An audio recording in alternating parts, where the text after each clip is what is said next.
지난주 화, 수, 목 3일간의 밤페스타 여러분들은 신나게 즐기셨나요? 둘째, 셋째 날에는 비가 폭포처럼 쏟아져서 축제를 제대로 즐기기 힘들었을 것 같습니다.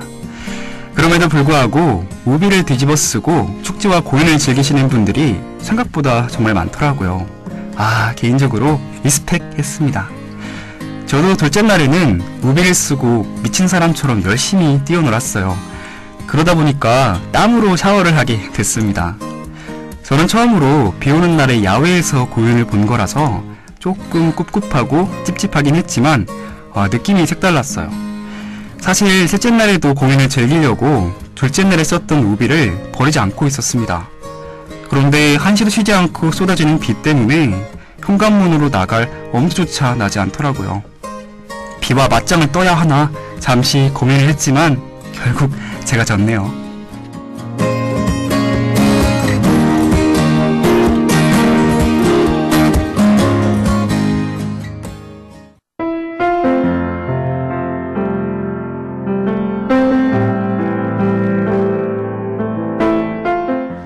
마음이 적적할 때, 머릿속에 생각이 많아져서 정리가 잘 안 될 때, 여러분들은 어떤 행동을 하나요? 저는 그럴 때마다 주로 이어폰을 꼽고 음악을 듣는답니다. 기분을 업되게 하려고 일부러 신나는 음악을 들으면 왠지 모르게 더 우울해지는 느낌이 들더라고요. 그래서 전 오히려 센치해지는 노래를 들으며 생각을 정리하는 편입니다. 제 친구 중에는 캔들이나 무드등 같은 것에 관심이 많은 친구가 있는데요. 우울하거나 기분이 다운될 때마다 이 캔들이나 무드등을 켜서 마음을 달랜다고 합니다. 캔들의 냄새를 맡거나 무드등이 내는 은은하고 부드러운 빛을 보고 있으면 마음이 편안해진다고 하더라고요. 그래서 저도 나중에 이 방법을 사용하려고 캔들이나 무드등을 살 계획에 있습니다. 여러분들도 각자의 방법을 통해서 생각을 좀 정리하셨으면 좋겠어요.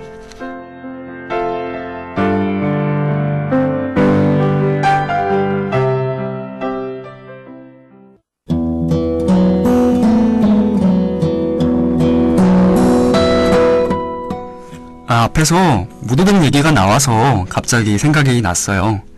얼마 전에 친구 생일 선물로 하바리움 무드등을 사주었습니다.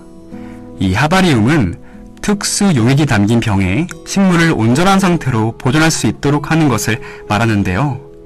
제가 선물한 무드등에는 예쁜 벚꽃이 4송이나 들어있었습니다. 이 선물을 고른 이유 중에 하나는요, 친구가 밤에 잘 때 불을 못 끄고 잔다고 하더라고요. 그래서 이제부터는 불을 끄고 무드등을 켜고 자라고 이 선물을 골랐습니다. 이 무드등에는 원하는 문구를 선택해서 또 넣을 수가 있더라고요. 그래서 저는 걱정은 꽃 속으로 라는 문구를 선택해서 넣었습니다.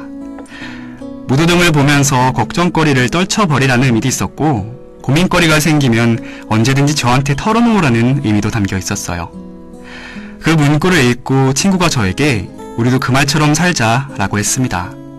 여러분들도 걱정 따위는 훌훌 털어버리셨으면 좋겠습니다.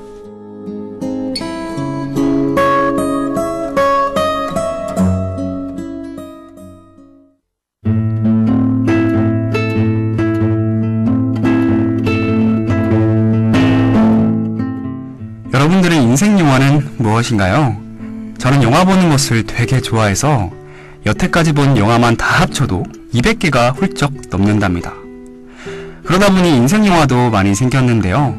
비긴 어게인, 위대한 쇼맨, 라라랜드 같은 뮤지컬 영화를 좋아합니다.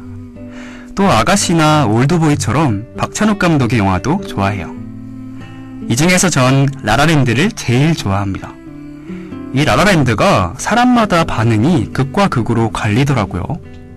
어떤 사람에겐 인생 최고의 영화를 꼽히고 또 어떤 사람은 인생 최악의 영화라고 말합니다. 저에게 라라랜드는 인생 최고의 영화예요. 그래서 영화를 5번이나 돌려보고 라라랜드 콘서트도 다녀왔답니다.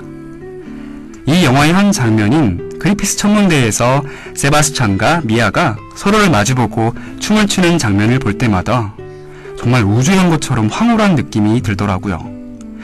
라라랜드를 한 단어로 표현하자면 황홀함이라고 표현할 수 있을 것 같습니다. 또 영화 시작 부분에 넓은 고속도로에서 많은 사람들이 노래 부르며 춤을 추는 장면은 볼 때마다 좀 찌릿하고 신나요. 이러한 아름다운 영상미나 그 장면에 딱 어울리는 음악들 때문에 아무래도 제 기억에 오래오래 남는 것 같습니다.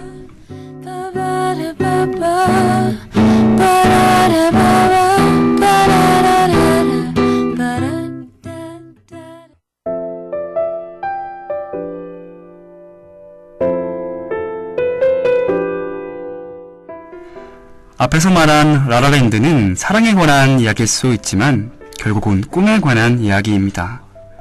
왜 꿈에 관한 이야기인지는 영화를 보면 이해가 되실 거예요. 이 영화의 주인공들인 세바스찬과 미아가 각자의 꿈을 갖고 있듯이 여러분들도 꿈을 하나쯤은 마음속에 갖고 계실 겁니다. 여기서 제가 말하는 꿈은 꼭 장래희망을 말하는 것이 아니라 아주 소박한 꿈도 포함이 돼요.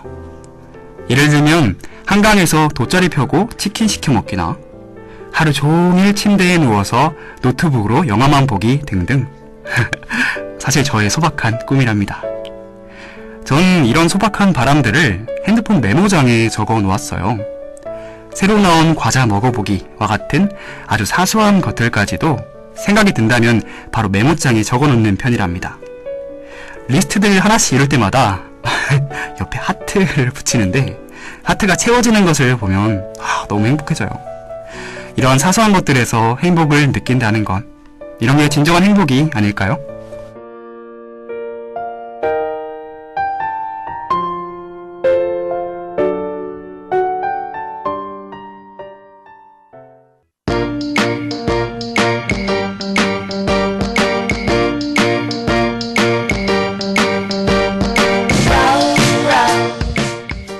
지난주에 있었던 담페스타 이야기부터 사소한 행복의 이야기까지 오늘의 음악방송 잘 들으셨나요? 너무 제 얘기만 한 게 아닐까 하고 걱정이 되긴 합니다. 여러분들의 이야기를 들려주시고 싶으시다면 저희 DKBS 페이스북 메시지나 인스타그램 DM으로 알려주세요. 아는 사람 이야기에서 여러분들의 사연을 직접 소개해드리겠습니다. 참, 내일은 석가탄신일이라 하루 휴박하는 거 알고 계시죠?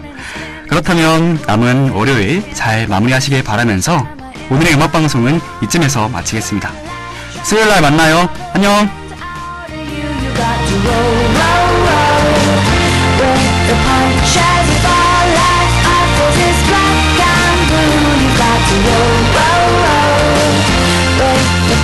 Yeah.